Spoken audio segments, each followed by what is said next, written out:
Alright guys, TacticalRab back again today. Hope you're all doing well and enjoying your day so far. And Octane released a very interesting video yesterday with regard to his top 10 players in advance of the CDL World Championship. But what he has to say about Standy and his potential Seattle Surge move in the off-season, which then got denied by the team, is certainly something to discuss today. And tweet your thoughts in the comment section below. Like if you guys enjoy the video, subscribe if you are new as always, I greatly appreciate it. If you're to the channel, thank you very much indeed for doing that. First of all, thought this is pretty impressive given we are talking about Seattle Surge. This is Steve Vortex, right? So formerly of Esports, you guys might remember if you've been around the scene for a couple of years. But now he's been in challenges, absolutely killing it over there. And that's the thing, right? You have one bad season right in World War II and difficult results, and all of a sudden your stock is in a tough spot. But to be fair, he's absolutely killed it in challenges. Average placing is the highest, prize money is no doubt the highest, tournament wins, AM champs, 2 out of 2, which is very impressive indeed. 9 different teammates only over 2 years, which is pretty remarkable given how crazy challenges can be, especially in the North American region. In the European side, they tend to stick to their guns a little bit better, and maybe working out to the betterment of guys like Vortex and such. So if we don't get in the league again, maybe year 3 will continue the same way. But this is more prize money individually for Vortex in challenges than Seattle Surge has in the CDL, which is pretty remarkable to think about. But so yes, I mean, of course, if you are in challenges and you do particularly well, you can make a decent amount of money. But it's obviously not going to be the same of actually having the salary of being in the Pro League and all this type of stuff. And as Clay says right here, Jesus son, and you are not on a league team, what is going on, right? And it's people like this that could well get a spot, but without expansion, it is certainly going to be very challenging. Thought I'd mention this as well, right, because Plutonium, if you guys have heard of it, it's like, I at least know it from the Black Ops 2 stuff that enables you to play it in a kind of a modern arena type situation, and apparently they're considering, implementing aim assist to these games, which could mean you could then bring back controller, right? So that's the thing, the off-season, right, who knows what's going to happen, what games the people are going to be playing, and as Parasite's saying right here, as soon as we have controller aim assist on PC, Black Ops 2 and Modern Warfare 3 going to run some tournaments. I just know the guy at Hitcher, right? So maybe some crazy off-season tourneys for Black Ops 2, Modern Warfare 3 throwback type stuff with them on the PC without dealing with any of the issues of playing it on console, with the aim assist hopefully being implemented relatively soon. So Seattle Surge, as Prestinni says, on to bigger and better. So who knows exactly what's happening with him next season? Is this kind of implying that he's going to be leaving Seattle, going elsewhere? I don't really know, but it's certainly a possibility. So okay, yeah, certainly Seattle Surge made some interesting decisions before the season even kicked off. And well, some of the question marks has been around what amateur players they might pick up this time, right? Because they're obviously going to have a bit of a different philosophy going into this season as what they've had in previous seasons. So as Crone says right here, this is the 2021 APAC all challenger team rosters. So he's put together like a first, second, and third team of some of the top players in that region. It's Predator gets the MVP. He got Shox, Luca, and Fighter as well. Some other players you guys might well know about. Mana, Chicken are special favourites. But yes, potentially Pred could be a guy we see in the CDL next season. There's certainly been rumours about that one. And Seattle Surge might be a player considering his services most certainly. So Octane does this video yesterday. I did what no man should ever do. Made a top 10 player list. We'll have a look at the top 10 in order here in just a second. But what he has to say about Standy, I think, is very interesting indeed. Saying, look, he thinks he's a phenomenal player, not only in terms of his individual ability and gun skill, and but also willingness to learn and improve. And Octane saw something in him in the previous off-season, but for whatever reason, the team decided not to go down that route. Whether that was a management decision, whether that was the rest of his teammates' decision, whoever was actually on the team at the time, it remains to be said. But this is what Octane had to say. That kid has been absolutely insane all season long. He's had some ridiculous pop-off games, and obviously was part of one of the greatest comebacks to ever occur in COD history. He won an event in his first season, which seems to be the theme of rookies, by the way. That's just like, if you're a rookie, you come in and kind of win an event. I don't know what it is, but I don't know. I guess. They are a favorite heading into COD champs. So this kid's doing it all. Chris won his first COD champs as a rookie. Ender won his first COD champs as a rookie, and Standy might do the same. So I think now's a great time for rookie COD talent. This kid is a phenomenal S&D player. I think that's the backbone of what he's built his rookie season off of. Obviously, he's had pop-off respawn moments, but I think that his consistency in S&D is really something to behold. This kid stuck through roster changes. I've had personal conversations with him. He's a really good kid. He has a good head on his shoulders, and he really just wants to learn COD, which is something that's super dope. He's excited. Like I said, I've talked to him outside of the game personally about his performances and what he thinks about being a pro COD player. And like I said, he's a good ass kid, and I'm happy to see him win. He's someone that I definitely wish I took a shot on over the offseason if my team let me. He definitely deserves a higher end on this rating. He's been pretty much the best player on that team the entirety of the season since he came in my opinion.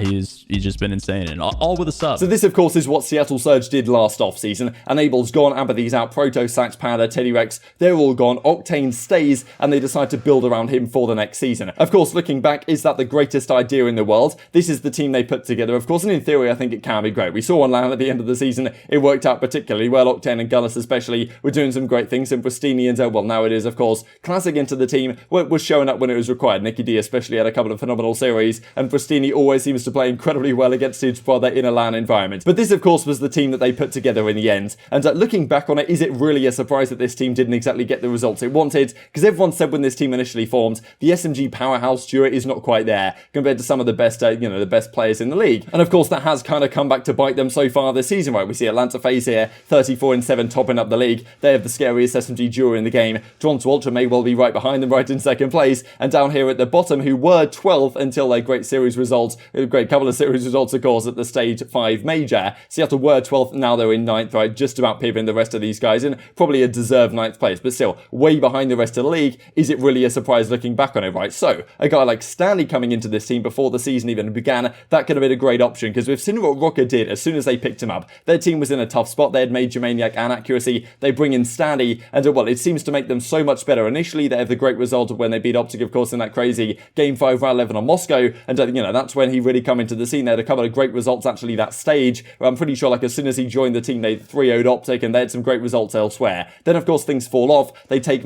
Accuracy out of the team. They bring MajorManiak back into the team, and well, that's just how it's gone since then, to be honest, with Standy having a great result in this lineup. And of course, he had that phenomenal tournament victory right at the stage 5 major, so finally getting over the line and winning one, which is just a remarkable way to do it, of course. And as Octane says right here on the 2nd of August, when they did complete that comeback, these guys are going to wake up with a cold sweat in 20 years when they dream about Standy if they lose this one. And well, Standy clearly is that guy. If you look from a statistical perspective, he's been absolutely monstrous, right? He has a 1.07 overall, but his search and destroy is almost a 1.2. And also in terms of engagements and kills per 10 minutes and these type of statistics, he's right up there with aBeZy level performances in terms of what he's pumping out in those game modes. That is very impressive indeed. So yes, Standy, no doubt a very phenomenal player, with kind of surprising, to be honest, that no team decided to go down that route before. When Rokkr picked him up, we were like, okay, wow, Rokkr have done a particularly good job here, but do you think that maybe some of these other teams, the likes of Seattle, should they have made a change earlier? Because they looked like they weren't awful at the start of stage 2 when Prestinni actually was in a decent position. He fixed his internet and stuff, moved to, I don't know where he moved to, Atlanta or something, and that helped out his internet because it was still a little bit difficult in stage 1. So they looked better. They decided to keep that squad that they had, but there was some talk, okay, maybe Standy could have come into that team earlier and, don't allow Rokkr to get him and stuff like this. That's obviously helped them massively. And Octane seemingly wanted him before the season even began, saying during the off-season, yes, Standy was a guy that I wanted, but the team didn't decide to go down that route. Whether that was at the organisation itself, whether they wanted to go down a more veteran leadership type route once again, or whether it was his teammates that didn't decide to, because we've heard Zuma talking about it, right? The fact that, yes, Standy wasn't, he was considered a bit of an airhead, doesn't really know what he's doing on the map, just kind of runs around and tries to get kills, this type of stuff. So maybe some of Octane's teammates weren't particularly keen for those reasons, but now looking back, I'm pretty sure that they would have loved to have him, right? But who knows where Octane lands next season, whether he,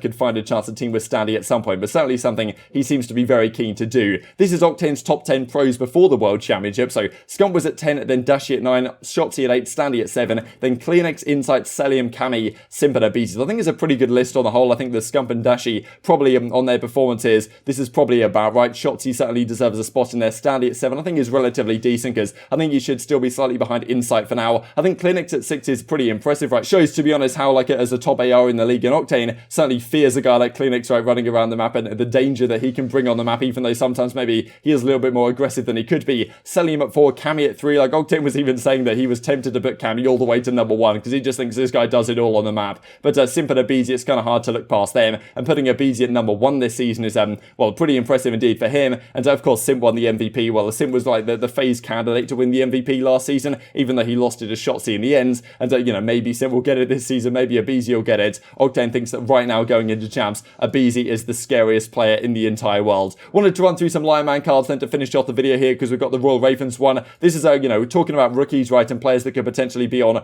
great squads next season. Afro has got to be a guy to look at. These are the stats for the entire London roster throughout the entirety of stage 5. Afro has a 1.17 in hardpoint, a 1.24 in search and destroy, a 1.17 in control, and actually has some of the greatest deaths per 10 minute stats in the entire league, so very low on that front, which is very impressive indeed. The rest of the guys not really having the greatest stage at all, and on the Paris Legion side though, there's no one who really stands out as brightly as Afro did on London Royal Ravens, with a Scraps right here, Zaptia, so some serious questions as to what they do, of course, going into this off-season, and you know, many options right there for some of these other pro teams to pick up some of these guys, or not decide to go down this route at all, and some of these guys I'm sure will find themselves in the challenger side, or Scraps maybe out of the pro league entirely. Certainly some big questions to be answered over these coming days, and yeah, of course, these are the 4 teams that fall out of things in the end: Seattle, or Royal Ravens, Los Angeles Guerrillas, and the Paris Legion. So yeah, intrigued to get your thoughts in the comment section below. Why do you think Seattle Surge turned down Standy? Was it his teammates? Was it the organisation itself? Because we've seen the organisation itself make some questionable calls. First of all, like Joey Nubsy is their substitute player. That's never going to be a recipe for success, right? If you do want to bring someone in on the bench and you actually need to, like Joey's not the ideal candidate to do so, wanting to save money in that sense. I'm pretty sure last season as well, Slack said that when they were on Seattle, they wanted to make some sort of move, right, and actually maybe bring in Saints or some player they wanted to bring in last year. But Seattle just said, yeah, you know, this is your roster for the rest of the year. You're stuck with it. We're not spending any more money. So maybe it's an organizational thing, but certainly they're going to have to change their mindset, I think, if they want to have a greater result into CDL 2022. Intrigued to your thoughts in the comment section below. Hope you guys enjoyed the video. If you did enjoy it, I'd greatly appreciate a like on the video. It really helps out the YouTube icon and you enjoyed this content. Other people like you may enjoy this content as well, and I've grown the competitive Call of Duty community. Thank you for watching as always. Take care,